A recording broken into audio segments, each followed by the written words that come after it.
Hello guys, welcome to my channel. So today I am going to discuss the topic germination from the chapter The World of Plants. Alright, and the topic growing plants. This topic I have already covered in my previous videos, and today only I am going to discuss the topic about germination. So let's begin.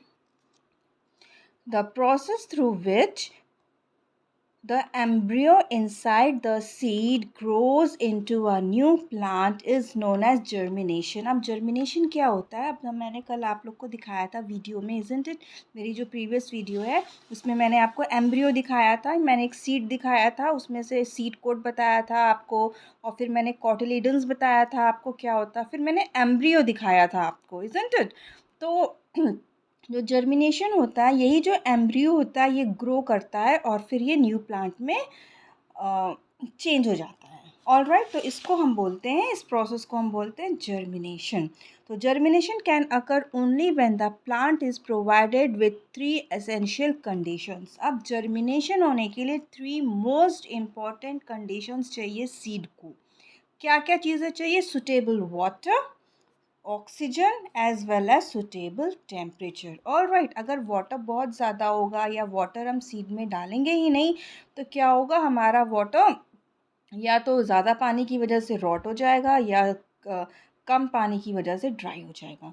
फिर oxygen, as you all know, जितनी भी living things होती हैं उनको survive करने के लिए oxygen की ज़रूरत होती है, तो सीड को भी ऑक्सीजन की ज़रूरत होती है। ठीक है, अब नेक्स्ट आता है सुटेबल टेम्परेचर, और सीड को जर्मिनेट होने के लिए सुटेबल टेम्परेचर चाहिए होता है। ठीक है, अब जैसे एक प्लांट का मैं एग्जांपल बता रही हूँ, क्राइसैंथेमम। ये फ्लावर जो होता है वो विंटर्स में होता है, लेकिन अगर आप इस फ्लावर को आपने सीड समर सीज़न में लगाया और आप चाहें कि ये फ्लावर समर सीज़न में होगा तो ये नहीं होगा। ठीक है, ये कब होगा, इसमें फ्लावरिंग कब आएगी? जब इसको सुटेबल टेम्परेचर मिलेगा, यानी कि जब विंटर आएगा तब इसमें फ्लावरिंग होगी। ठीक है, तो इस तरीके से एक सूटेबल मतलब टेम्परेचर भी चाहिए होता है प्लांट्स को, एनवायरनमेंट चाहिए होता है। ठीक है, और साथ ही साथ क्या होता है, अगर बहुत ज़्यादा हीट है तो भी क्या होगा, सीड ड्राई हो जाता है। ठीक है, तो बहुत हीट भी नहीं चाहिए होता। अब जैसे आपने समर सीज़न का प्लांट लगाया आपने, ठीक है, सीड ग्रो किया, आपको मालूम है ये सीड हमें समर सीज़न में मिलेगा, तो क्या होगा, अगर बहुत ज़्यादा टेम्परेचर मिल जा रहा है उस सीड को तो वो क्या होगा, वो एकदम ड्राई हो जाएगा वो seed.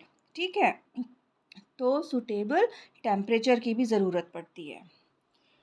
So most seeds requires a specific temperature range of germinate. If the temperature is too low, they will not begin to sprout, and if the temperature is too high, they will die out. Therefore, the right temperature is essential to make sure that the largest number of seeds can germinate. So right temperature होना चाहिए, ना तो too high होना चाहिए और ना ही तो too low होना चाहिए, इसीलिए लिखा हुआ है यहाँ पे suitable temperature. The baby plant that grows after germination is known as seedlings. ये भी मैंने आपको लास्ट प्रीवियस वीडियो में बताया था कि सीडलिंग क्या होती है।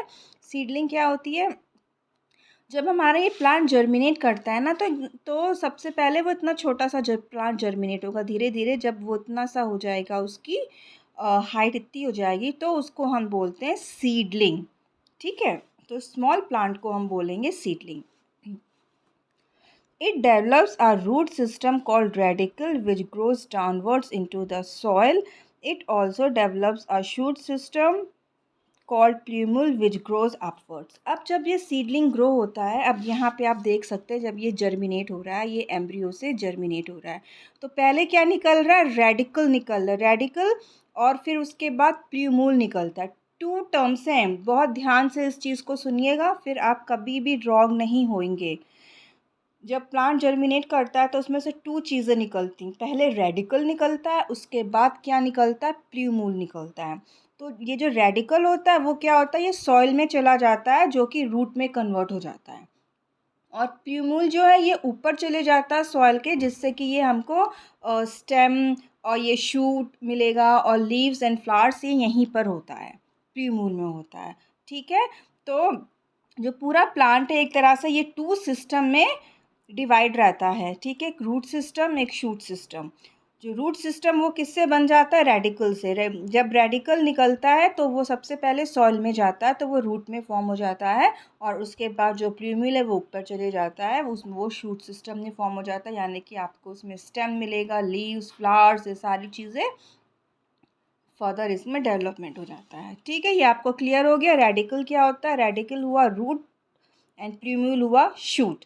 ठीक है, तो it also develops a shoot system called plumule. ये देखिए शूट सिस्टम ये डेवलप करता है क्योंकि ये सॉइल के ऊपर चले जाता है, plumule which grows upwards during the early stage of plant growth. The seedlings depend primarily upon the food stored with in the seed for its food. As the seedling grows in size, it develops leaf. The cotyledons shrink and slowly disappear. When the seedling sprouts its own leaf, it can begin to produce food using photosynthesis like other plants. अब ये भी मैंने आपको last video में बताया था कि जब ये सीड हो, जब स्मॉल प्लांट होता है, जब ये जर्मिनेशन शुरू होता है, तो ये इसको फूड कहाँ से मिलता है, इसको कॉटिलिडन से फूड मिलता है।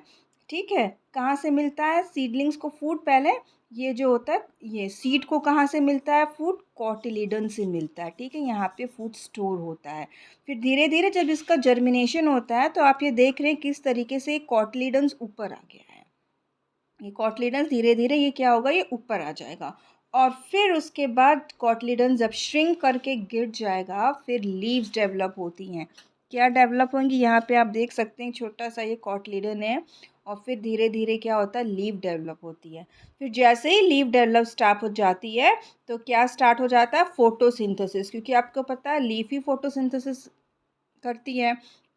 तो जैसे ही लीफ स्टार्ट होती है तो फटाक से फोटोसिंथेसिस स्टार्ट हो जाता है, और जैसे ही फोटोसिंथेसिस लीफ करना स्टार्ट करती है तो इसको अपना फूड मिल जाता है लीफ को। All right guys, when the seedling sprout its own leaf, it can begin to produce food using photosynthesis like other plant. तो जैसे इसमें लीफ निकलना शुरू होती है तो वैसे ही जो प्लांट है वो फोटोसिंथेसिस करना स्टार्ट कर देता है, और फिर उसको कॉटलिडन से फूड की ज़रूरत नहीं पड़ती है। ऑल राइट, नेक्स्ट आता है seed dispersal. Seed dispersal means, अब जैसे कि सीड डिस्पर्सल क्या होता है, क्यों ज़रूरत होती है सीड डिस्पर्सल की, what is the use of seed dispersal. ठीक है, तो ये सारी चीज़ें हम इसमें पढ़ेंगे। सीड डिस्पर्सल क्या होता है, अब एक सीड का दूसरी जगह पे जाना। अब आप ये सोच रहे होंगे कि अक्सर आपने देखा होगा पीपल ट्री, ठीक है, आपने क्या देखा होगा, कहीं पे वो वॉल पे निकल रहा है, कहीं पे कहीं कहीं कॉर्नर की पे निकल रहा है, कॉर्नर की से निकलते आ रहा है, कहीं पे सॉइल से निकल रहा है। तो ऐसे कैसे हो गया, आपने तो लगाया नहीं सीड, लेकिन फिर भी जो है पीपल का पेड़ आपको ऐसी जगहों पे मिलता है। क्यों, क्योंकि वो डिस्पर्स्ड हो रहा है, वो बर्ड के थ्रू या किसी और मीन्स के थ्रू या विंड के थ्रू पीपल का सीड वो डिस्पर्स होके दूर जा रहा है, और जहाँ पे वो गिर रहा है उसको सूटेबल टेम्परेचर मिल रहा है, उसको वाटर मिल रहा है, और साथ ही साथ उसे ऑक्सीजन मिल गया, और वो वहाँ पे जर्मिनेट कर गया। ठीक है, तो इसलिए जो होता है वो सीड डिस्पर्सल होता है। दूसरी क्यों, किस वजह से होता है, वो भी हम यहाँ पे पढ़ेंगे। अब अगर एक प्लांट है, ठीक है, और सारे सीड्स जो है ना वो अगर एक जगह पे गिर जाएंगे तो क्या होगा, वहीं पे जर्मिनेशन हो जाएगा। जर्मिनेशन जब वहीं पर होगा तो क्या होगा फिर, पानी की कमी हो जाएगी, क्योंकि जितने भी सीड्स हैं सबको वाटर चाहिए, सबको ऑक्सीजन चाहिए, सबको स्पेस चाहिए, सबको सूटेबल टेम्परेचर चाहिए। लेकिन एक ही जगह पे ढेर सारे जब सीड्स हो जाएंगे, ये ढेर सारे सीड्स हो जाएंगे, तो ये सारी चीज़ों की कमी हो जाएगी। तो यहाँ पे क्या होगा, जर्मिनेशन सब में नहीं होगा, मुश्किल से 1 या 2 ही सीड्स में जर्मिनेशन होगा, बाकी सीड्स डाई हो जाएंगे। ठीक है, तो सीड डिस्पर्सल क्या होता है, अब इन्हीं में से सीड, कोई एक सीड यहाँ पे आके गिर गया, कोई यहाँ पे उड़ के चला गया, कोई यहाँ चला गया, कोई इधर आ गया। ठीक है, तो सबको प्रॉपर स्पेस मिल रही है, सूटेबल टेम्परेचर मिलेगा, वाटर मिलेगा, ऑक्सीजन मिलेगा, तो कोई भी सीड एक दूसरे से फाइट नहीं करेगा सर्वाइव करने के लिए, और ये ईजिली जो है इनमें जर्मिनेशन हो जाएगा। तो इस वजह से भी जो है ज़रूरी होता है सीड डिस्पर्सल, ये नेचर प्रोसेस है।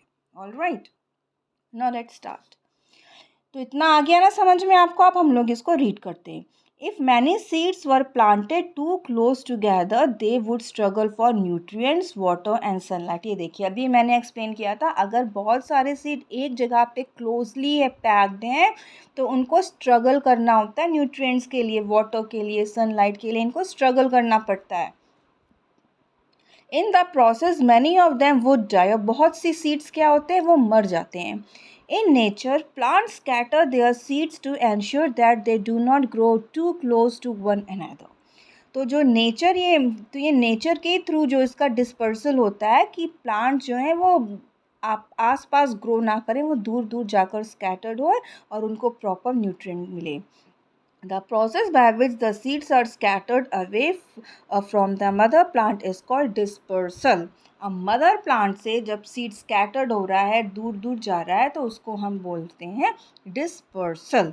ऑल राइट गाइज, अब नेक्स्ट है नेचुरल फेनोमिना. अब नेचुरल फेनोमिना के थ्रू कैसे हो रहा है, ओके अब नेचुरल प्रोपोगेशन क्या होता है. There are different ways of dispersal of seeds. तो सीड डिस्पर्सल के बहुत सारे वेज होते हैं. नंबर 1 है ग्रेविटी. अब ग्रेविटी के थ्रू कैसे होता है डिस्पर्सल, और let's read it. Excuse me. This is the simplest form of dispersal. In most plants, the fruit ripens and drops to the ground due to gravity. अब ये जो होता है बहुत ही सिंपलेस्ट फॉर्म ऑफ डिस्पर्सल होता है. तो नेचुरली फ्रूट्स जो होते हैं जब राइप हो जाते हैं फिर वो नीचे गिर जाते हैं. इसलिए बोला है ना ग्रेविटी. ग्रेविटी क्या होता है, कोई भी चीज़ ऊपर से नीचे गिरने को बोलते हैं ग्रेविटी. वो नीचे की तरफ अट्रैक्ट होती है. ठीक है, तो जितने भी फ्रूट्स हैं लाइक मैंगो हुआ, एप्पल हुआ, कोई भी फ्रूट हुआ, तो वो क्या हो रहा है, नीचे गिर रहा है due to gravity. Fruit like mangoes and apples may fall to the ground and either roll away or take root. However, not all such seeds germinate as there would be insufficient nutrients for all. तो जब ये नीचे गिरते हैं तो वहीं पे क्या होता है, ये रोल अवे हो जाते हैं, यानी कि दूर दूर रोल होके चले जाते हैं और फिर जहाँ पे उनको प्रॉपर सॉइल मिलती वहाँ पे जो है ये जर्मिनेट कर जाते हैं. ठीक है, नेक्स्ट हमारा विंड. अब विंड के थ्रू किस तरह से डिस्पर्सल होता है. The seeds of some plants are very light and are easily carried away by wind. Some seeds में हैव हेयर्स और threads attached which form a short of parachute helping the seeds to be blown away by the wind. अब कुछ seeds होते हैं जो कि बहुत ही light weight के होते हैं, तो वो ईज़िली विंड के थ्रू ब्लो हो जाते हैं, दूर दूर तक चले जाते हैं. कैसे जाते हैं, अब यहाँ पर एक एग्जाम्पल है. यहाँ पे नीचे टाइनी सीड्स है और ऊपर आप देख सकते हैं थ्रेड लाइक प्रोजेक्शंस. ठीक है, तो इसके थ्रू ये उड़ते हुए चले जाते हैं. आपको ये ज़रूरी नहीं है कि ये डेंडलियंस में ही हो, ये और भी सीड्स होता है. मेरे घर में था लेकिन अभी वो गार्डनर ने आके सारी वो छटाई कर दिया, तो अब ये हमारे पास नहीं है. वो मदार में था, मदार का प्लांट लगा हुआ था और उसके सीड में था, बहुत ही अच्छा खूबसूरत था. छोटा सा ऐसा सीड था ब्लैक कलर का और पूरे ना इसमें ऐसे लंबे लंबे थ्रेड लाइक प्रोजेक्शंस थे. मैंने ये बहुत ढूंढने की कोशिश करी, आपको दिखाएंगे, बट अनफॉर्चुनेटली नहीं मुझे मिला, तो ये मैं आपको ऐसे ही दिखा रही हूँ. तो ये पूरा वाइट कलर का थ्रेड लाइक प्रोजेक्शंस था, इसी के थ्रू ये उड़ के दूसरी दूसरी जगह पे चले जाता है. तो ऐसे ही आपको अगर आप कभी बाहर निकलें और आप देख सकते हैं इस टाइप की चीज़ें कुछ उड़ती हुई आपको मिलेंगी, उसमें सीड अटैच होगा और थ्रेड लाइक प्रोजेक्शंस होगा, दैट मीन्स वो विंड के थ्रू डिस्पर्सल हो रहा है उस सीड का. ठीक है, the dandelion seeds have such a seed dispersal mechanism. Other plants that use the wind to disperse their seeds are the thistle and tumbleweeds. तो ये सारे भी प्लांट्स हैं जो कि विंड के थ्रू डिस्पर्स्ड होते हैं इनके सीड्स. ऑल राइट, नेक्स्ट हम लोग आते हैं वाटर. अब वाटर के थ्रू कैसे डिस्पर्स हो रहा है. तो certain plants that grow either in water or along the coast use water to disperse their seeds far and wide. अब कुछ ऐसे प्लांट्स होते हैं जो कि वाटर में ग्रो करते हैं या फिर वाटर के साइड में होते हैं यानी कोस्ट में होते हैं, तो इनके सीड किस तरीके से डिस्पर्स्ड होते हैं, वो वाटर के थ्रू डिस्पर्स्ड होते हैं. Fine guys, the fruits of water lily and lotus float on the water for a distance until they sink to take root and grow into a new plants. अब water lily और lotus के case में क्या होता है, इनके जो seeds हैं ये जो होते हैं वो क्या होते हैं, वो दूर दूर तक सिंक करते हैं. वो सिंक करते रहेंगे से वो बहते रहेंगे. फिर उसके बाद कुछ समय बाद क्या होता है, ये सिंक कर जाते हैं और फिर उसके बाद उसमें से रूट्स निकलती हैं और फिर न्यू प्लांट निकल जाता है. Fruits of palm trees that grow near the water often get washed away to different places along the shore. अब जो palm trees कहाँ पाया जाता है, मोस्टली सी शोर के पास पाया जाता है. तो उनके जो सीड्स हैं वो वाटर के थ्रू वॉश्ड अवे हो जाते हैं और फिर दूसरी जगह इनका क्या हो जाता है, जर्मिनेशन. नेक्स्ट आया, similarly coconut have a thick fibrous covering that help them to float in water to distant shores where they germinate. अब सिमिलरली क्या है, कोकोनट भी आपने देखा है किस तरीके से ऊपर की उसकी थिक फाइब्रस कवरिंग होती है. तो उसी के थ्रू जो है ये, क्योंकि उसमें हेयर्स होते हैं ना, तो उसी के थ्रू ये फ्लोट करते करते दूर दूर तक चले जाते हैं और जब वहाँ पे उनको सुटेबल प्लेस मिलती है तो वहाँ पर इनका जर्मिनेशन हो जाता है. नेक्स्ट अब हम आते हैं एनिमल्स. अब एनिमल्स के थ्रू किस तरीके से जर्मिनेट ये डिस्पर्सल हो रहा है. Animals and human beings eat some fruits and throw away the seeds which grow into new plants. तो कई बार एनिमल्स एंड ह्यूमन बींग्स क्या होते हैं, वो फ्रूट को खाते हैं और उसके सीड्स को जहाँ तहाँ थ्रो कर देते हैं. ठीक है, तो उसके भी थ्रू जो है जब प्रॉपर उसको प्लेस मिलती है तो उसमें न्यू प्लांट निकल आता है. एनिमल्स में eat the seeds too. Sometimes the seeds cannot be digested and they are passed out with the animal feces. और कई बार क्या होता है, एनिमल जो होते हैं वो सीड को खा लेते हैं लेकिन वो डाइजेस्ट नहीं कर पाते हैं, तो फीसेस के थ्रू वो सीड बाहर निकल जाते हैं. ठीक है, अब बाहर आ गए वो सीड. अब जहाँ पे एनिमल ने एक जगह सीड खाया और फिर कहीं और गया और फीकल के मैटर के थ्रू वो सीड बाहर आ गया उसका. ठीक है, तो वो वहाँ पे जर्मिनेशन हो जाएगा.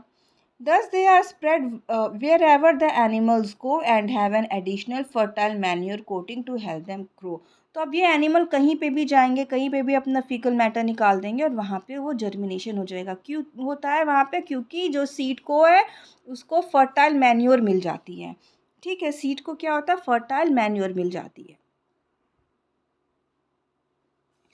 अबे sometimes the food gets stuck to the fur of the animals and is later brushed off as the animals move from one place to another. और बहुत बार क्या होता है, जैसे एनिमल्स कहीं जा रहे हैं, ठीक है, और फिर उसके फर में क्या होता है, सीड स्टक हो जाता है और फिर वही एनिमल किसी और जगह गए और वहाँ पे वो अपने फर को ब्रश करेंगे और फिर उससे क्या होता है, सीड वहाँ पे गिर जाता है और फिर जर्मिनेशन हो जाता है. For example burdock, goose grass and clavers are plants whose seeds are spread in this manner.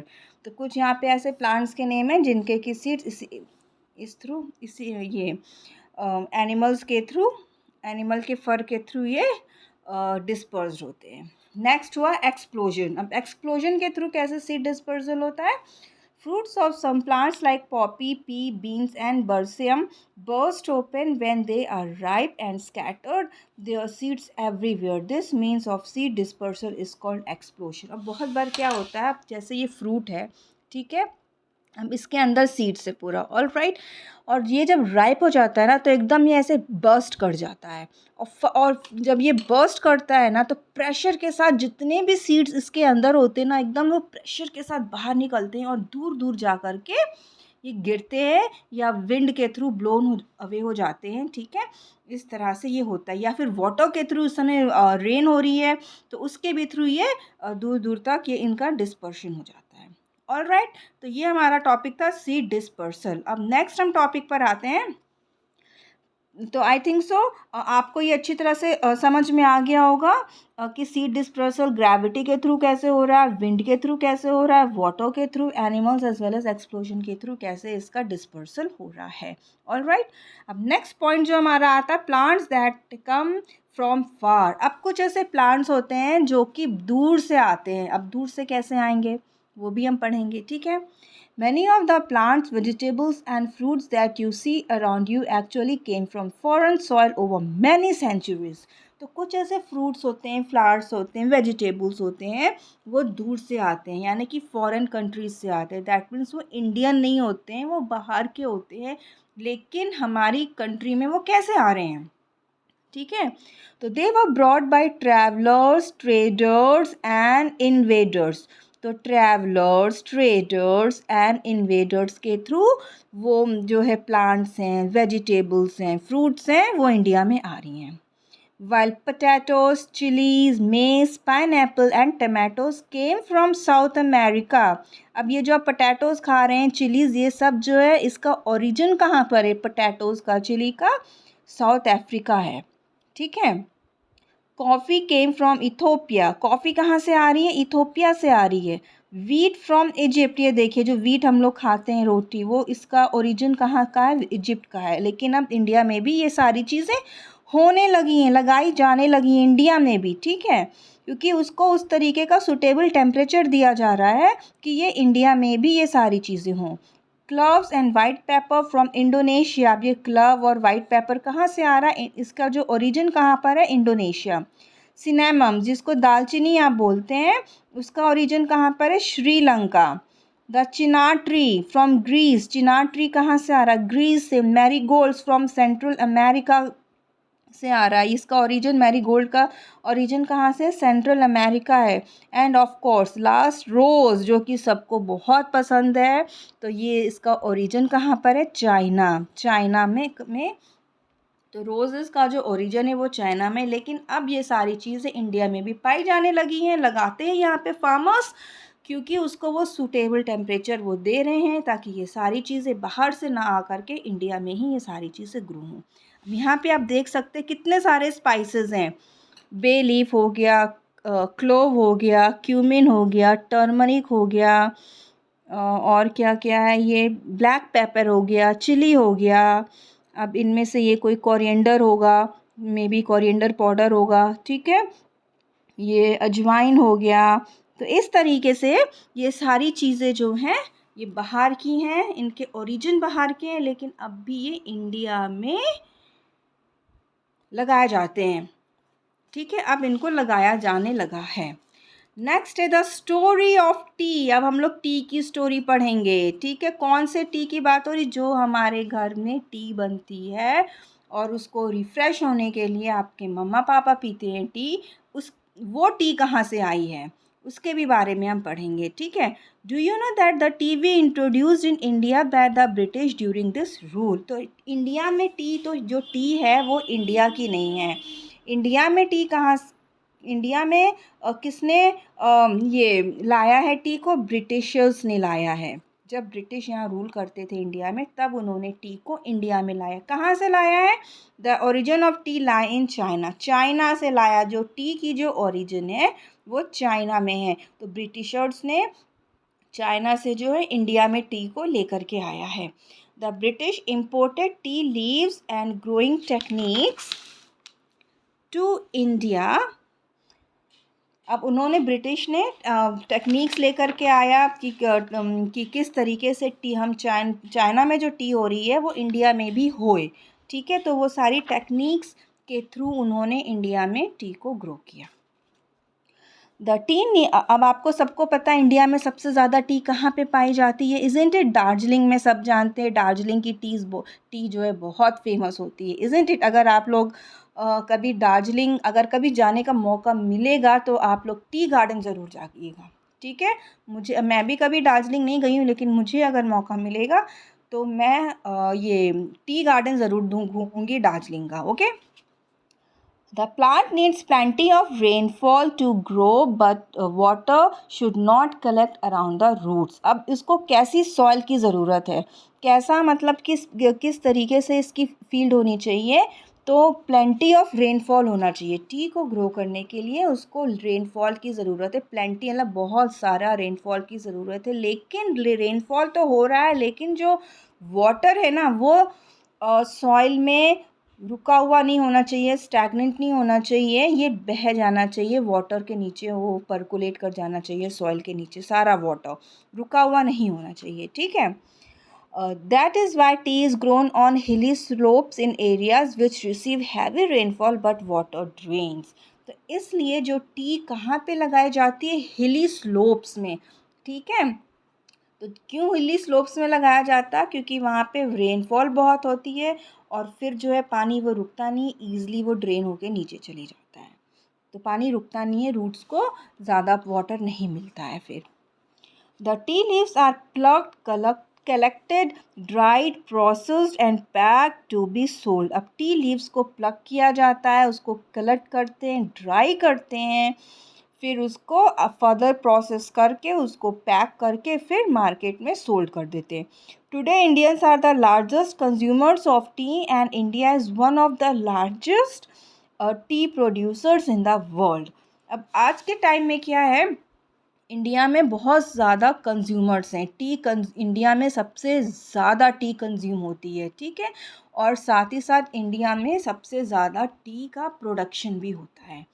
Alright, कहाँ से ये आई थी, चाइना से। अब देखिए टी का जो ओरिजिन है वो चाइना से हुआ था, लेकिन अब जो है ये वर्ल्ड सॉरी वर्ल्ड की लार्जेस्ट प्रोड्यूसर ऑफ ये प्रोड्यूसर कंट्री बन गई टी की, isn't it. So guys, in this way I have completed this chapter.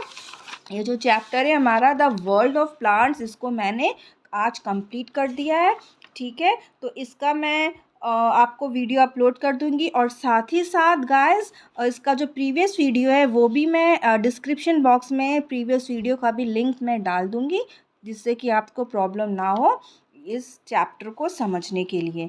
So guys, अगर अभी तक आपने मेरा चैनल सब्सक्राइब नहीं किया है तो प्लीज़ आप इसको सब्सक्राइब ज़रूर करिएगा, और साथ ही साथ मुझे कमेंट करके ज़रूर बताइएगा कि आपको ये वीडियो कैसा लगा और आपको कुछ इसमें से समझ में आया कि नहीं आया। अगर कोई भी डाउट होगा तो वो भी आप प्लीज़ कमेंट ज़रूर करिएगा, ताकि मैं आपके डाउट को क्लियर कर सकूँ। Alright guys, now I am ending the video. Bye bye and God bless you.